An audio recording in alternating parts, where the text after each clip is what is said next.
Not sure. I'll explain a bit about coal measure geology. When all this stuff was formed, all these rocks and all the rocks that form the coal measures in South Wales, Britain was much in a very different sort of geographical location. The area that sort of formerly made up Britain was somewhere about 5 or 10 degrees north of the equator, and prior to the coal measures being deposited, the whole area was covered by a very shallow tropical sea. And in that tropical sea there were lots of corals. It was very much like the Seychelles. The environment, very warm water, very shallow water, lots of coral reefs and lime depositing organisms living in it.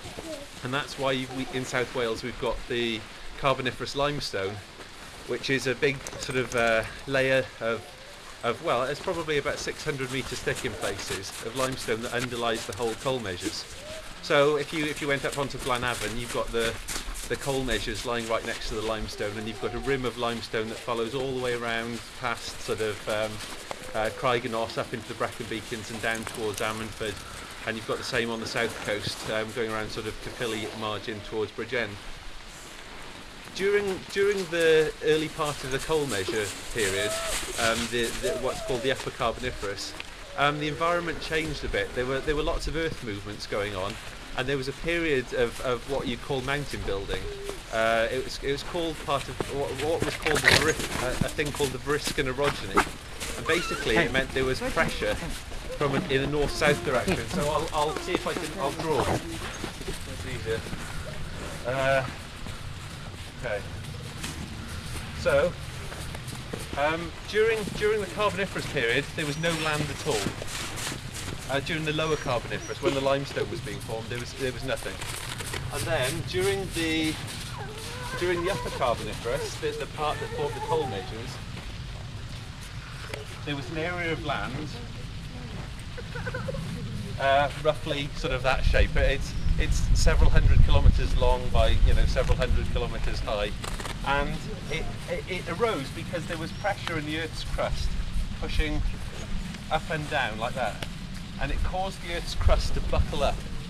And as the Earth's crust buckled, this what was formerly seabed became land, and as the land sort of grew, there was sort of weathering. There was rain and wind. And all the sediments, that basically formed a mountain chain that was probably about 4 times larger than the Himalayas. So we're not talking about anything low and small. This was a giant mountain chain. And what happened is, as it eroded, all the rivers ran southwards into a shallow sea. So this whole area was really shallow sea, and these would form big rivers that sort of splayed out into the shallow sea. And as all that land eroded, loads of sediments were washed southwards into a big basin. As this was getting progressively higher and was eroding, this conversely was buckling down, and this area was being filled with sediments, and basically these turned into huge delta systems, things like you'd have in sort of big, like the Nile, only thousands of times bigger, and over hundreds and hundreds of kilometres. And as these deltas grew, they became populated by plants. And the Carboniferous was the first period in Earth's history when land plants began to dominate. And the plants were not like you'd see today. There was no flowering plants, there were no grasses. They were dominated by sort of ferns and seed-bearing conifers. And in a similar way to today, lots of the plants that we see today, like these conifers that you see around, are sort of modern ancestors of primitive plants. The equisetum, the horsetails you probably get growing in your gardens, they were around in the Carboniferous. But during the Carboniferous period, these things could grow really quickly. And they grow massive as well. It was a period where those little horsetails that you get in the garden grow to sort of 30 metres, and they could do it really quickly. They do it in 10 years. And what they could do is they could take massive amounts of carbon dioxide from the atmosphere and lock it up into sort of plant tissue. And when this plant tissue died in these sort of in these delta swamps, it would form big layers of peat. And it was these layers of peat that would later form coal. To form a layer of coal, you need about 11 metres of peat. and 1 metre of peat takes about 11,000 years to form. So it takes about, to get 1 metre of coal, it takes about 110,000 years of geological time. Interestingly, a unit of sandstone that big could form in an hour. If there was a big flood event or a storm, or there was lots of rain in these upland areas, lots of sediment would be washed down very quickly, and you'd have big flood events, and the deltas would be totally covered by, just like you have in a normal river, where there's a river channel, and then there's banks, and then you get sort of flood events which cover, the river margins in sand or pebbles or gravel. You'd have these big sort of flood events when huge sort of areas of sand would be deposited across the whole thing. So yeah, something like this in a flood event could take hours, days. It could be a really quick event, which is quite interesting, because when you actually look at something like this, you might think, oh yeah, there's millions of years of history. Well, there might be, but that might represent 30 years, and the little bit of coal you've got, or the mudstones you've got at the bottom, might represent the big interval. So size isn't important, it's the rock type that's more important. What happened later, this was in the lower Carboniferous. So you've had these big sort of delta areas with all these sort of big tropical rainforest sort of swamps on them. And they were a mixture of coals and muds, and occasionally you get these sandstone channels.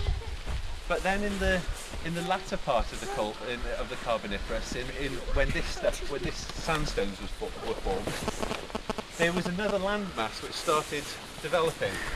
So there was another area of land which emerged from the sea to the south, and as that one started eroding, all the sediments came back that way, and they infilled the basin. But this time, all the stuff that came from this direction, there was less mud in it, there was less, and it was happening much quicker, so there was less time for plants to grow and deposit coal. And the majority of the stuff that was deposited was this sandstone. And if you looked at the minerals from this stuff, you'd be able to see that the composition, I mean, you look at it and you could find little bits of stuff from much older rocks. You'd find stuff from the limestone that lay beneath it. You'd find stuff from the Devonian old red sandstones from the Brecon Beacons. You'd find stuff from the sort of Silurian rocks of mid-Wales. So the actual, this is basically made up of lots of different other rocks all sort of mashed together. As these rivers sort of fed north and deposited this sandstone, you can see, and this whole section is fantastic from a sedimentological perspective, because you can actually see what the river systems were doing.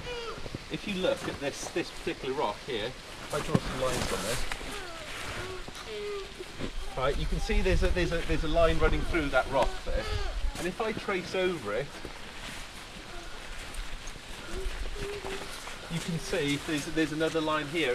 Inside there's lots of other little bits, and up here you've got these little sort of lines running through. Well, they're all like you see on a beach, where you've got ripples and little waves and troughs and hummocks where the sand's been moved. These are exactly the same. This is one huge sort of what you call a mega ripple. So this would have been in a big sort of river channel, and the water, I can tell, because I know what I'm looking for, that the water was flowing this way. So the actual water flowing over this sand when it deposited was all coming that way, and it would scoop sand off this side, and as it came over the crest of the ripple, it would deposit all the sand on that side. And this whole system of rocks, all these rocks here, have got these sequences all through them. I mean, some of them are massive. You've probably got, this whole sequence here of, this big block. You can see the lines running through, passing up through here. The whole lot is a giant river system, basically. And you then have occasional periods when the rivers died down, everything became, the environment became far more quiet. And you'd have periods when there was less flooding, the rivers were less active, and that would give the plants a chance to grow. And then when there were these quiet periods, the plants would grow in absolute abundance. They'd grow really quickly, and you'd have huge, again, vast amounts of organic material deposited, and they would basically end up forming big